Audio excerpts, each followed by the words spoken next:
네, 미 대선 결전의 날이 밝았습니다. 몇 시간 뒤면 본투표가 시작되는데요. 전문가와 함께 자세한 이야기 나눠보겠습니다. 김진아 한국외대 LD학부 교수와 함께합니다. 어서 오십시오. 네, 안녕하세요. 지금 뉴욕 현지 연결해서 듣기로는 이제 4시간쯤 뒤면은 본투표 시작될 텐데 이것도 주별로 좀 시간이 다른 거죠?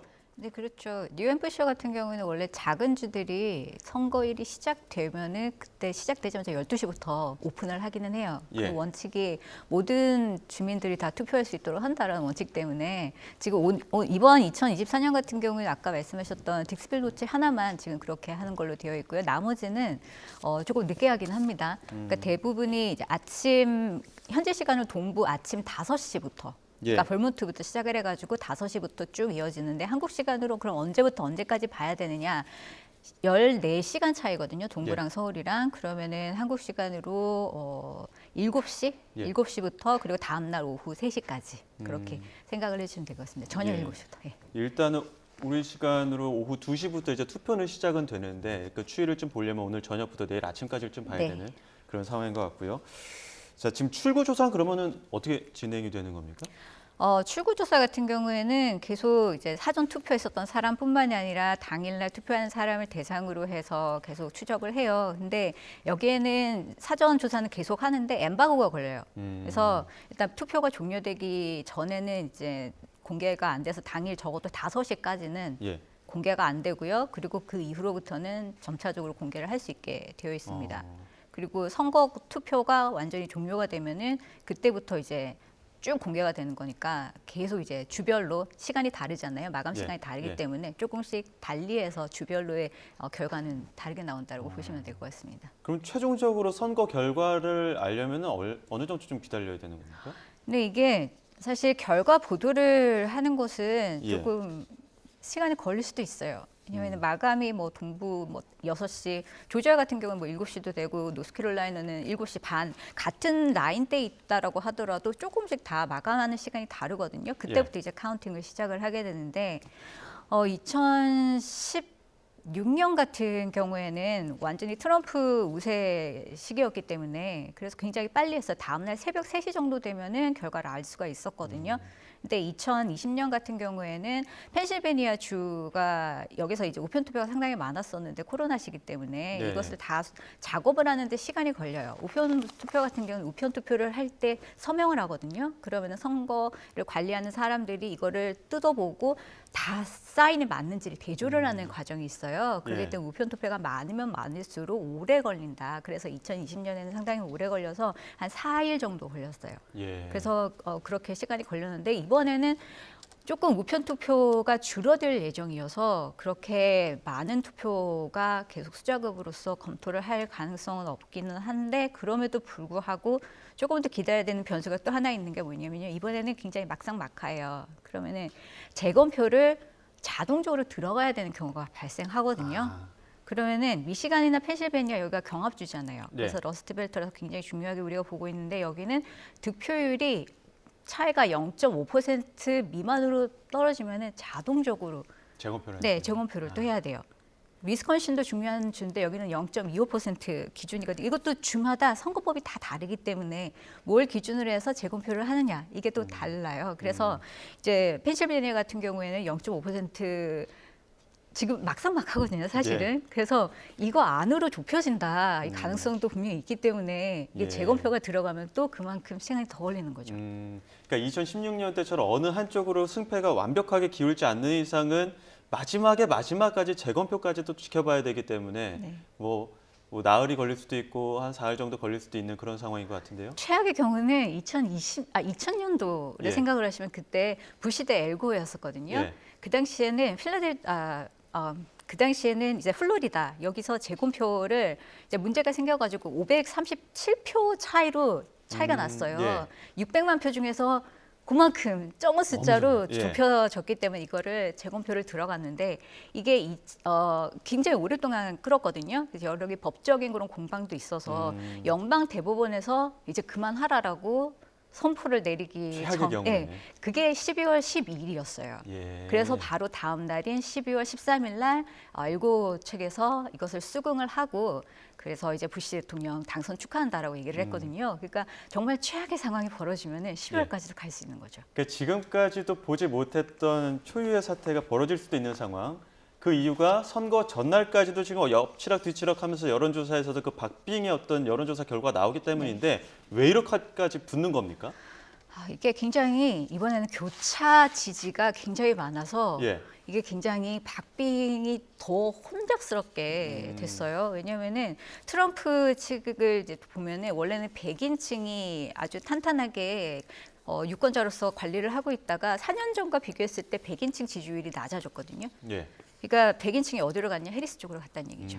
해리스 측은 어디가 탄탄하냐면 흑인 쪽이 아무래도 민주당이 탄탄한데 흑인의 지지율이 또 그만큼 줄어들었어요. 어디로 갔냐면 공화당 쪽으로 갔다는 얘기죠. 네. 서로 교차하는 이런 부분들이 일단 생겨서 우리가 굉장히 예측하기가 어려운 그런 부분이 생겨버리게 됐다라는 거죠. 이제 예. 경합주 같은 경우도 위스콘신이나 그리고 미시간 같은 경우에는 민주당이 굉장히 탄탄하게 그래도 좀 우세를 유지를 하고 있었지만 이거보다 더 중요한 거는 펜실베니아거든요. 예. 근데 펜실베니아는 계속 왔다 갔다 예. 계속 그래요. 여기에 과거에는 없었던 여러 가지 변수 중에 하나가 특히 남부주 같은 경우에는 애리조나나 아니면은 조지아 이런 쪽에 의외로 2020년에 바이든 대통령이 민주당이 승리를 했었던 이유 중에 하나가 뭐였냐면은 인구 유입이 이제 대도시로 몰렸다. 그런 부분은 아직도 계속되는 부분이에요. 그래서 민주당이 중요하긴 한데 또 한편으로는 과거에는 조지 플로이드 사건과 같은 백인들이 아닌 흑인들을 훨씬 더 많이 결집할 이벤트가 있었는데 올해는 그런 이벤트가 전혀 없거든요. 예. 그렇기 때문에 흑인 투표도 많이 분산이 되는 것이고 그리고 아랍계층, 유색인종들 이런 사람들이 사실은 민주당 지지율자들이 굉장히 많았는데 이게 상당히 줄은 게 중동 문제가 중간에 한번 터졌어요. 그래서 아랍계층이 또 많이 분열이 됐죠. 예. 게다가 라틴계가 상당히 보수화가 되면서 특히 이민 문제를 생각을 하면 왠지 더 뭉쳐야 될 것 같은데 오히려 국경지대에 있는 그런 유색인종들 이런 이제 계층들이 오히려 더 보수화가 되는 그런 경향이 나타나면서 이게 너무나 혼전을 만들어내는 변수들이 상당히 많아졌기 때문에 2024년은 너무나 예측하기 힘듭니다. 뭐 라틴계, 아랍계, 흑인계 또 교차되는 어떤 그 표심의 변화 이런 것들이 굉장히 여러 가지로 복합적으로 좀 겹쳐 있는 선거인데 말씀하신 것처럼 그 펜실베니아는 마지막까지도 두 후보가 유세전을 벌이지 않았습니까?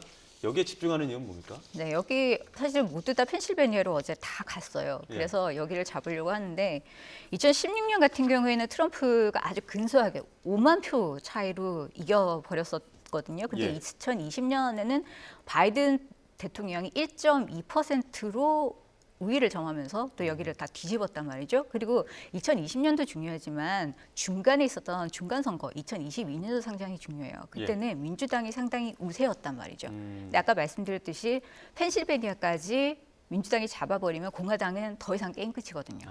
그렇기 때문에 여기도 계속 달려가서 펜실베니아를 흔들어야 되는데 펜실베니아는 왜 중요하냐? 여기에 또 어떤 점들이 이제 중요하냐면 유대계가 여기서 굉장히 많아요. 예. 그러니까 필라델피아 같은 경우에는 유대계 유권자들이 가장 많은 지역 중에 하나거든요. 근데 원래 친유대인 정책을 썼던 게 사실은 트럼프 대통령이란 말이에요. 예. 그렇기 때문에 이 중동 문제에 대해서 훨씬 더 유대인에게 유리하게끔 내가 상황을 종교시키겠다라는 메시지를 계속 이제 펼치면서 유대인들의 어떠한 그런 유권자들의 표를 계속 가지고 있는데 유대계가 적어도 한 3.4% 된단 말이에요. 펜실베니아. 네, 여기 펜실베니아에서 예. 펜실베니아에서 또 많은 게 아랍계층이에요. 아랍계층이 또 상당히 많이 몰려 있는 곳이 또 여기인데 여기에서는 또 다른 메시지를 남겨요. 그래서 가자 지역을 제대로 관리를 못 하고 있으니까 이런 굉장히 해리스는 되게 약하다, 리더십이 없다 이렇게 얘기를 하면서 지금 투트랙으로 계속 여기에 메시지를 전달하고 있는 그런 지역이기 때문에 앞으로도 글쎄 하루가 좀 남진 남았는데 이때 또 어떤 일이 또 벌어질지 아직 모르겠습니다. 마지막까지. 네. 예, 앞서 말씀하셨던 여러 가지 이해관계가 섞여 있는 그런 지역이다 보니까 경합주이기도 하고 또 마지막 보루이기도 하고 그래서 주목받고 있는 지역인데 자, 이번 대선 또 역대 최고 사전 투표율을 기록했고 또 핵심 변수로 거론되는 게 투표율입니다. 사전 투표율이 진짜 마지막까지 뚜껑을 열어봐야 되는 그 결과를 당락지을 수 있는 이런 변수다 이런 얘기 나오는데 이것 좀 선거 결과는 어떤 영향을 미칠까요?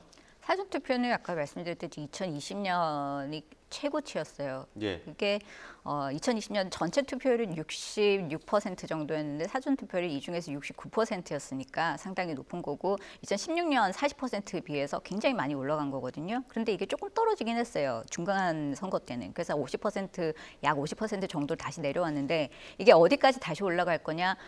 많은 미디어에서 예측을 하기로 70%까지 안 가고 한 60% 정도 갈 거다라고 예측을 하고 있거든요. 왜냐하면 제가 숫자를 좀 살펴봤는데 어제를 기준으로 해서요.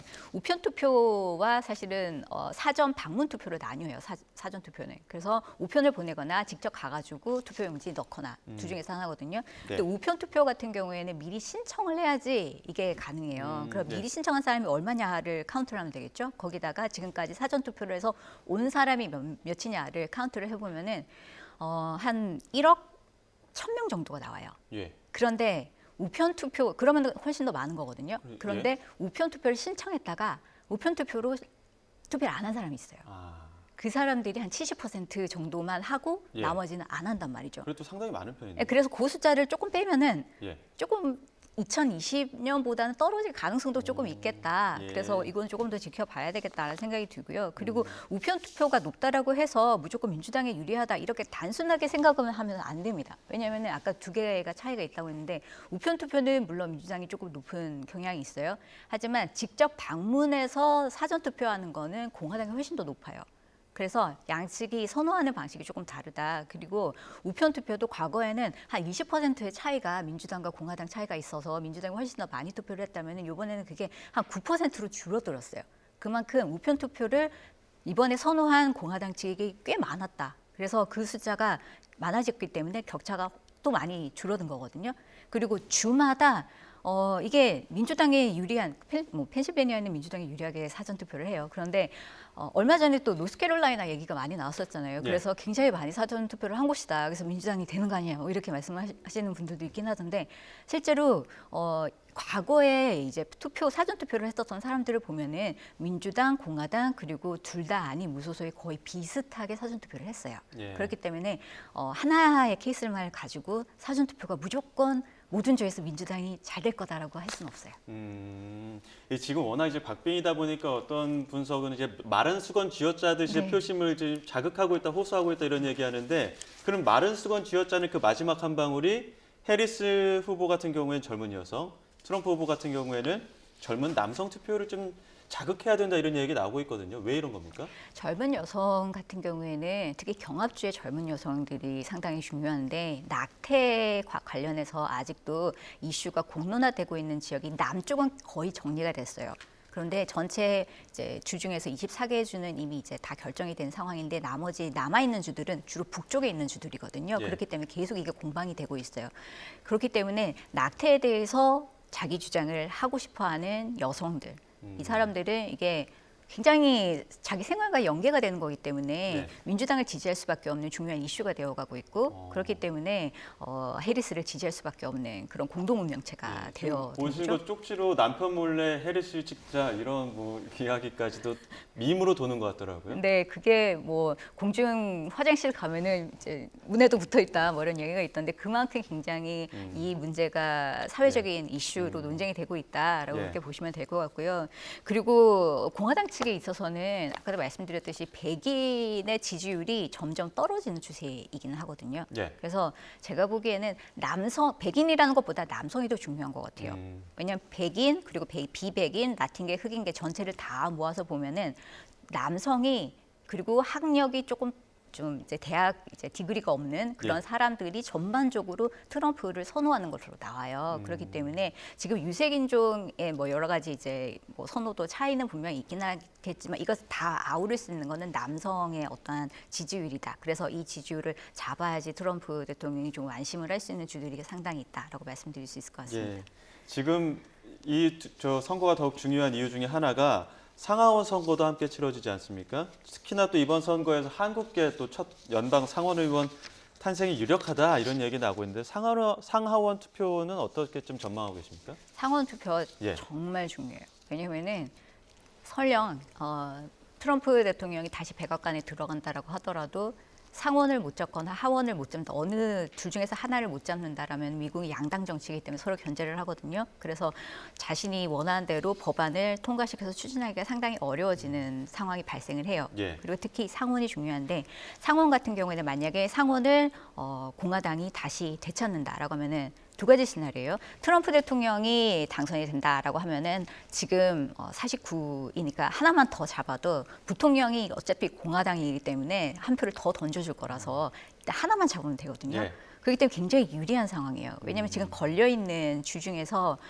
공화당이 방어해야 되는 거하고 민주당이 방어해야 되는 거 보면은 1대2란 말이죠. 그러니까 민주당이 방어해야 되는 주들이 훨씬 더 많아서 지금 굉장히 골치가 아픈데 그 중에서 하나가 이제 앤디 김 하원 의원이 있는 예. 여기 민주당이죠. 뉴저지 예. 지역이거든요. 그래서 2018년부터 뉴저지에서 하원 의원으로 당선을 해서 계속 이제 재선에 성공을 했었는데 반 메넨데스 상원 의원이 이제 자리를 비우게 됐어요. 여러 가지 뭐 정보 유출 뭐 이런 걸로 기소를 당했기 때문에 그래서 그 공석을 채우는데 지금 여기는 굉장히 유리합니다. 그래서 아마 한국계로서 상원 의원 당선이 조금 이제 가능성이 있는 그런 지역이라고 할 수가 있고 하원 같은 경우에는 여러 명 언급이 돼요. 잘 알고 계시는 공화당 의원으로서는 영김 의원이 아주 오랫동안 캘리포니아에서 이제 20년부터 하원 의원 생활을 했었죠. 그리고 그 외에도 미셀박 의원도 20년부터 공화당 캘리포니아 지역에서 또 했었고요. 그리고 민주당으로서 워싱턴주에서 또 네. 이제 하원 의원을 했었던 사람이 메릴린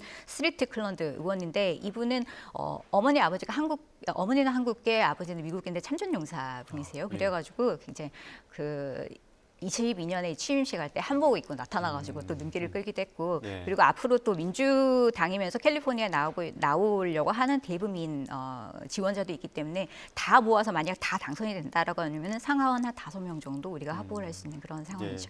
그 상하원을 특히나 또 주목하는 이유 중에 하나가 이제 초접전 마지막까지 벌여서 혹시라도 선거인단이 동석이 나왔을 경우도 있고요.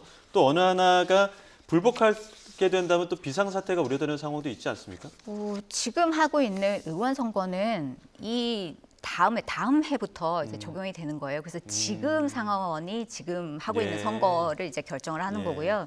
그리고 결과를 번복할 가능성 분명히 주장할 가능성은 있어요. 그런데 예. 2020년하고 올해하고 달라진 점이 선거법을 일단 바꿨기 때문에 일단 12월 17일 날 각 주별로 이제 선거인단을 확정을 하고 그 결과를 가지고서 워싱턴에 다 보내요. 그러면은 1월 6일에 상하원이 다 모여가지고 이것을 결정을 한단 말이에요. 그래서 누가 승리를 했느냐. 예. 근데 의원들이 이것을 보고서 이의를 제기를 할 수 있는 게 과거에는 1명 정도면 됐어요. 예. 상원 1명, 하원 1명. 근데 이번에는 그것을 룰을 바꿔가지고요. 상원의 20%, 하원의 20%. 그렇게 아주 문턱을 높여놨기 예. 때문에 이 숫자를 충족하지 않으면은 의회 내에서 어떠한 이변이 일어날 가능성은 상당히 낮아집니다. 예. 그럼에도 불구하고 이건 연방 차원에서의 조치인 거고 각 주에서 이거 못하겠다라고 할 수도 있어요. 근데 예. 그거를 막는 거는 방법이 없죠. 방법이 없기 예. 때문에 그래서 연방에서 어떻게 하느냐가 중요한 게 아니라 제가 보기에는 각 주에서 이걸 어떻게 처리를 하느냐 예. 이런 부분들이 훨씬 더 중요한 쟁점이 될 것 같습니다. 자, 이 부분도 쟁점이 될지는 모르겠습니다. 오늘 아침에 북한이 또 닷새 만에 탄도미사일 발사했는데 대선 직전이잖아요. 이 북한의 도발, 네. 미 대선을 향한 도발이겠죠? 어떻게 봐야 됩니까? 글쎄요, 여러 가지가 예. 지금 걸려 있어서 그럴 거예요. 단순히 미 대선뿐만이 아니라 지금 북한이 러시아를 병력을 보내면서까지 지원을 하는 것에 대한 예. 어떠한 국제사회의 비판에 대한 저항도 분명히 의미가 있을 수 있을 것 같고 그런데 도발이라고 할 때는 어떨 때 가장 효과적이냐면요. 적은 비용으로 그리고 높은 이익을 얻을 때 가장 좋은 거거든요. 그리고 이익을 얻으려고 하면 미국이 그만큼 관심을 가져줘야 돼요. 근데 네. 선거 전에는 아무도 관심을 갖지 못합니다. 왜냐하면 모든 포커스가 국내 문제에 되어 있거든요. 그렇죠. 그리고 선거 이후에 뭔가를 한다라고 해도 누가 됐든 일단 첫 번째는 정책 리뷰를 시작을 한단 말이에요. 그렇기 때문에 그것도 시간이 걸려요. 게다가 지금 가장 먼저 해결하고 싶은 것은 다른 지역에 있어요. 이미 전쟁이 나서 난리가 난 곳, 예. 중동이나 우크라이나 여기를 먼저 문제를 해결을 하고 싶어하고 특히 또 이란 문제, 핵 문제와 관련해서도 제가 보기엔 미국 사람의 우선순위는 북한도 물론 중요하지만 이거 너무 오랫동안 풀기가 힘들었고 이거 되돌릴 가능성도 없는데 이란은 아직 핵 무장을 시작하지 않았기 때문에 가능성이 있어서 여기를 빨리 해결하는 게 훨씬 쉽다라고 생각을 하거든요. 예. 그렇기 때문에 이렇게 보면 우선순위가 쭉 밀려 내려가요. 예. 그러면은 정말 고강도의 어떠한 액션을 취하지 않는 한은 뭔가 이득을 기대하는 어떤 협상을 하기 상당히 어려운 그런 시점이다라고 북한도 판단하지 않을까 이런 예. 관점도 있습니다. 비용 대비 협상력이 조금 부족한 어떤 도발이지 않을까 이런 네. 얘기도 해주셨는데 지금 화면으로 계속 보여드렸습니다. 지금 배경으로도 보여드리고 있는데요. 그 북한 최선희 외무상이 푸틴과 손잡은 모습, 이거 외교적으로 봤을 때는 어떻게 판단해야 됩니까? 뭐 사전 약속은 없이 푸틴이 방문을 해서 영접했다, 면담을 했다 이렇게 나오고 있거든요. 네, 아무래도 러시아 같은 경우에는 북러 간에 맺었었던 그 조약에 의거해서 정당하게 이런 것들을 추진을 하고 있다라고 이미 밝혔기 때문에 그런 부분들을 조금 더 가시적으로 보여주려는 그런 노력이지 않을까라는 생각이 들고요. 그렇기 때문에 뭐 북한과 그리고 러시아 관계가 상당히 공고하고 그리고 군사 동맹으로서 굉장히 가치가 있다라는 것들을 다시 한 번 더 확인해주는 그런 자리라고 볼 수가 있을 것 같습니다. 북한은 이런 것들을 굉장히 기회적으로 잘 활용을 하는 것도 같아요. 왜냐하면은 글쎄요, 트럼프 대통령이 다시 재선에 성공을 한다라고 한다면은 어쨌든 대외적인 뭐 지원 이런 것들을 상당히 축소시킬 거거든요. 그리고 지역 분쟁에 연루되는 것을 상당히 싫어하기 때문에 우크라이나 전쟁을 빨리 끝내려고 할 것이고 그러면 현재 상황에서 뭔가 스탑을 시키려고 할 텐데 그렇다면 우크라이나는 영통을 뺏긴 상황에서 스탑을 하는 거기 때문에 러시아로서는 이보다 좋을 수가 없어요. 네. 자, 그렇게 되면은 어떤 문제가 발생하냐면 북한으로서는 지금 우크라이나 전 때문에 가치가 올라간 건데 만약에 우크라이나 전이 없다라고 한다면은 가치가 내려가게 되는 예. 거거든요. 그러면은 그만큼 충분한 일단 어떤 지원들을 앞으로는 못 얻을 수도 있는 상황이기 때문에 지금 기회창이 열렸을 때 뭐든지 다 해야 되는 네. 예, 그러한 어떠한 니즈를 느끼는 상황이 아닐까. 그렇기 때문에 저렇게 바쁘게 분주하게 움직이는 게 아닐까라는 생각도 해봅니다. 네, 알겠습니다. 여기까지 듣겠습니다. 지금까지 김진아 한국외대 LD학부 교수와 함께했습니다. 고맙습니다.